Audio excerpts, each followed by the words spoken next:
It is Secret Saturday Florida Maquis Patreon channel. If you are here, you're at the $5 a month subscription level. This is basic training in psychological operations. You need to have the fundamentals down and a hard grasp of them before you can move up and affect operations of your own.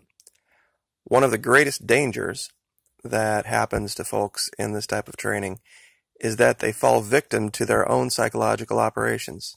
And it happens to everyone, even the Florida Maquis. And in today's video, for training purposes, I'm going to show you how I fell victim to something called anecdotal evidence, the availability heuristic, and a couple of other things that we'll just leave for another day, that led me to react in a very negative manner to an event that I completely misperceived. Now let me explain what happened. When you sign up for Patreon, you sign up at whatever level that you decide that you want to pledge at, and then the first of the following month is when you're charged. But you're given access just based on saying your pledge is X amount. That's always been kind of a problem for a lot of creators. They're saying, well, what if somebody signs up on the 2nd, takes all of this content, and then deletes their pledge a day or two before? Patreon had no good answer for that. They didn't think it was going to be a problem. It became a huge problem because what would happen is then 2 days or 3 days after the first, these people would sign back up again and continue to take content over and over and over and over again. So finally, this happened so much that they have now switched over to a prepay model. Now, I'd never really had that much of a problem with it, but I'd had it happen a few times. And other channel operators had come to me and said, wow, I lost 50, 60, 70%. So I had that in my mind. Now, that's all anecdotal because do I know all of the channels on Patreon? No. Do I know the rates that it happens? No. But I woke up to 2nd of August, this. And this is just a limited list. Now, this was the day after the 1st. This was when all of the charges should have gone through.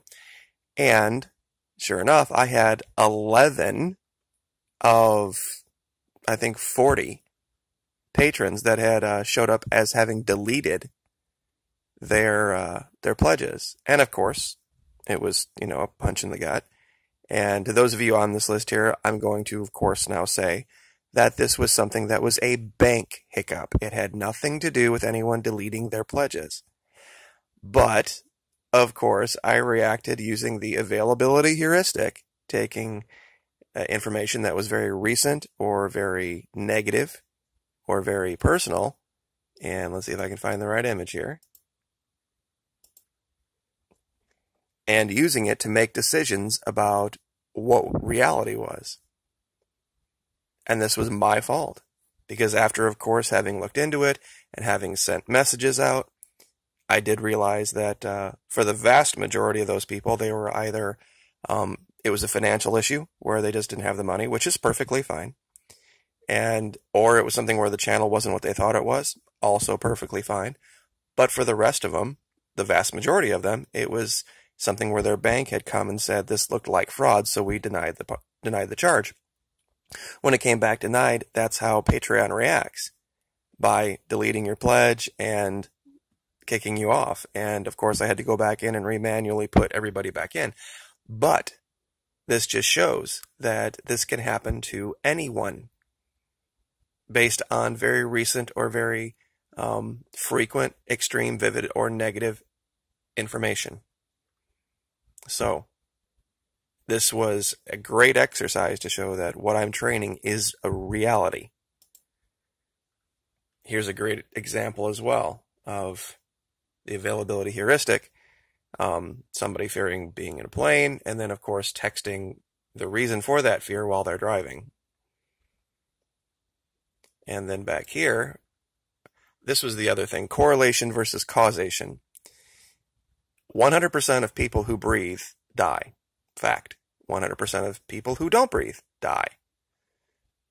So the not breathing here is the reason the people didn't die. Here, it's just something that happens to correlate. You could say 100% of people with two hands die, or 100% of people who have eyes that work die. I mean, it's not a cause, it's just a correlation. But it happens to everyone. And of course, anecdotal evidence, meaning that I see something that agrees with confirmation bias. That was the thing I was trying to think of earlier. Something I already believe, this piece of anecdotal evidence, of course, that's going to be the confirmation for me that says, I'm right. And of course, this is the joke in the headline: anecdotal evidence reliable? One man says yes. So it's something where we all need to be on guard. And to those who had their accounts restricted, it was just a one-day thing. I do apologize. It was totally the fault of the availability heuristic, confirmation bias, and all sorts of other nasty mental states that we find ourselves in.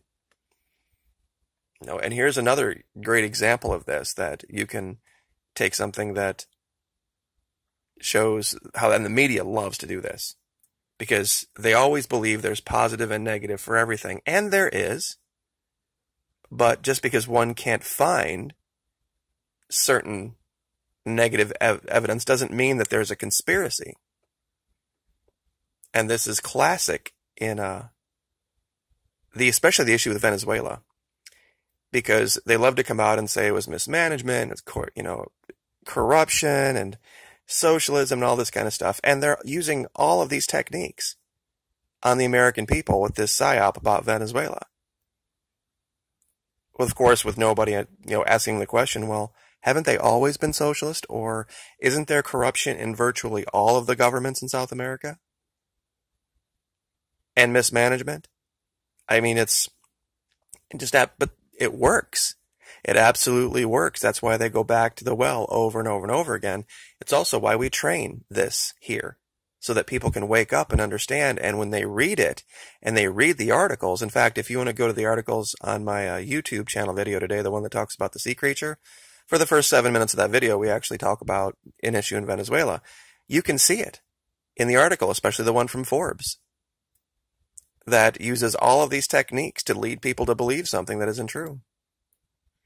This is one of my favorite ones, because this just goes to perception. Like here, this guy's like, I'm on a fitness detox, and I'm drinking nothing but this water mix with stuff in it that flushes out toxins. And this guy's like, what is a toxin exactly? And he basically doesn't know.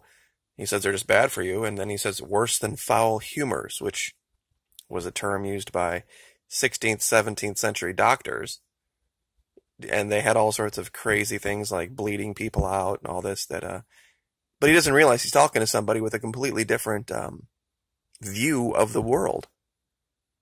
So if he would have spoken about toxins or germs or bacteria to someone from the 16th or 17th century, it would have just fallen all under foul humor. So sometimes you have to understand, too, that when you're talking with somebody, it might not be availability heuristic or confirmation bias. It might just be the fact that they have a completely different take on the world.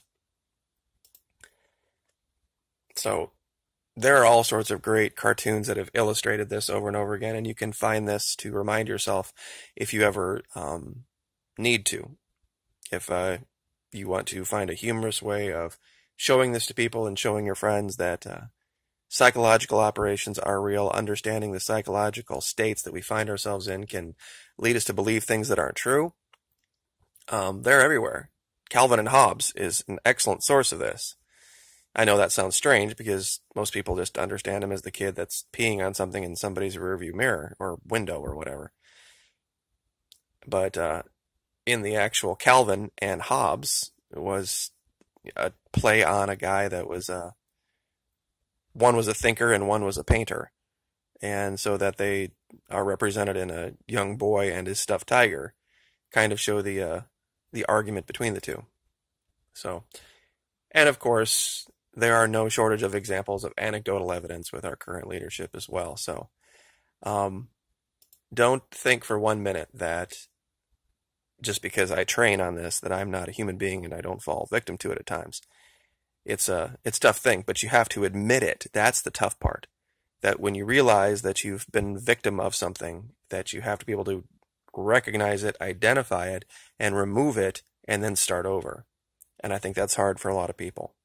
So, myself being one as well. So, anyway, we will leave it there. Secret Squirrel Saturday, $5 subscription level. Thank you so much. I very much appreciate all of you guys.